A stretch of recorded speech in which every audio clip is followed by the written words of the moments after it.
But I think drag racing in particular bring a lot, not just to Nevis, but the federation on a whole. We expect people to get more interested in cars and all the finer, all the things you do to enhance performance.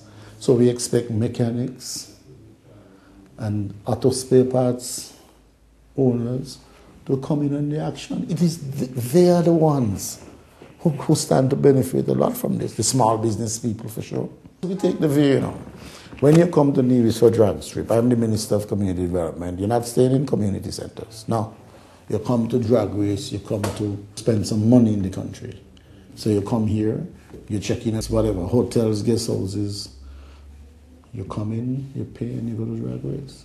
You rent a vehicle. Our job is to provide the kind of entertainment that we see at events in the region, in Jamaica.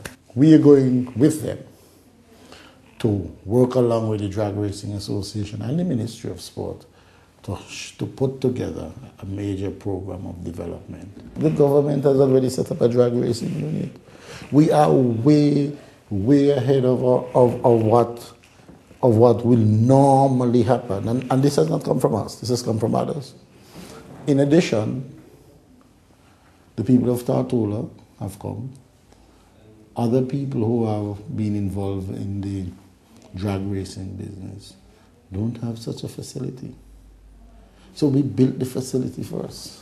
So we're not going to have some people we're getting interested in drag racing and after we start screaming that we don't have any facility. No, put down the facility and then we take the responsibility. There are some people in the opposition and some opposition supporters who have very limited understanding of things, and this is at the top of the opposition, very, very limited understanding, and as such have made it appear as if the government was wrong to invest in this. People who know that the government is on the right path, because the money, the potential that you can, for generating revenue is so great. Well, it has already been demonstrated. Every time there's a drag race, the Seabridge does brisk business, the hotels and the guest houses, the small business people. So there is no debate on it. So what we're going to do is to fine-tune its operations as we move forward. Now, get ready to be taken to a whole new level. With Cherry Gardens, we're not building houses, we're building communities. So we built the Cherry Gardens community. And the concept of a community means homes, roads, and services, water, electricity, telephone. It's one of the few developments in the world which come with all the services at the same time. So you have roads, water, electricity, telephone, cable. All of those put in by the government. In addition to that, we understand from our government what housing does. Housing is an element of social stability. Half of this country's people who migrated because they needed a house. If you can get a house, you don't need to migrate. Then housing has a huge impact on the economy. We, in building Cherry Gardens, employ 250 people in Nevis.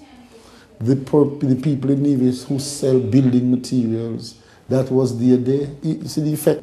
Employment means that people are able to take care of their families. The business sector must have shown a significant increase in sales. This is happening in a recession. In the recession period 8 and 9. So we are strategic enough to know that we have to promote that housing program, keep people working, keep businesses purring, and we have now the emergence of one of the finest communities in the OECS. We have football, cricket, tennis, basketball, all of that community. And we've been there to have meetings with the communities. And so we have the difference again, we have made people go to the bank just for one loan. In the past, you went for a loan to construct, then you had to go back to get something for furniture and to go back for painting, plumbing, and electrical. No. The banks have indicated that they are only lending money for completed houses, and we have given people the opportunity to have completed homes. So when you finish, you just bring the furniture and you can move in. So the plumbing is done, the electrical work is done, the cupboards are done. Bear in mind also that those houses are on 6,000 square feet of land, 5,000 and 6,000 square feet of land provided by the government, and that comes with the price of the house. And the government has made every effort to ensure that it provides the house at the best cost possible.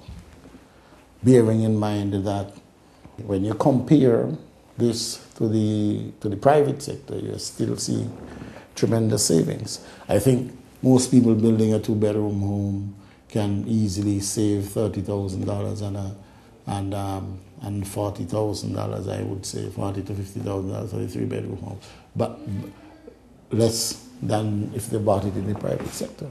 So here it is, you have a development which allows people, young people, single women, big target group all over the Caribbean, people deprived and what have you. No.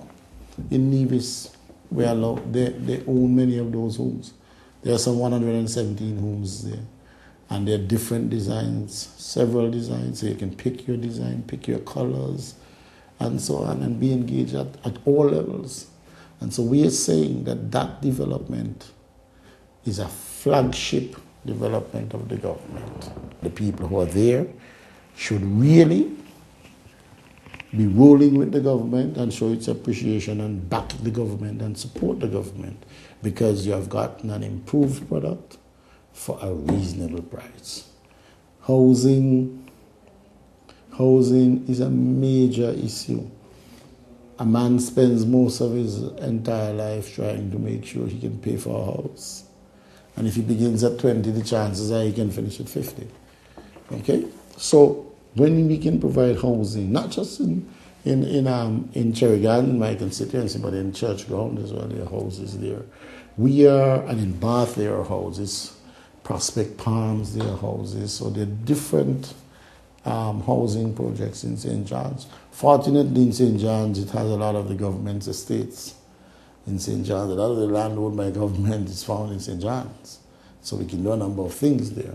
But we're certainly proud of it, that we can provide housing for people and that we can provide the amenities which go to making housing real. Because you don't want to have a house and you can't get a road to go down there and so on and so on. So we've conceptualized development.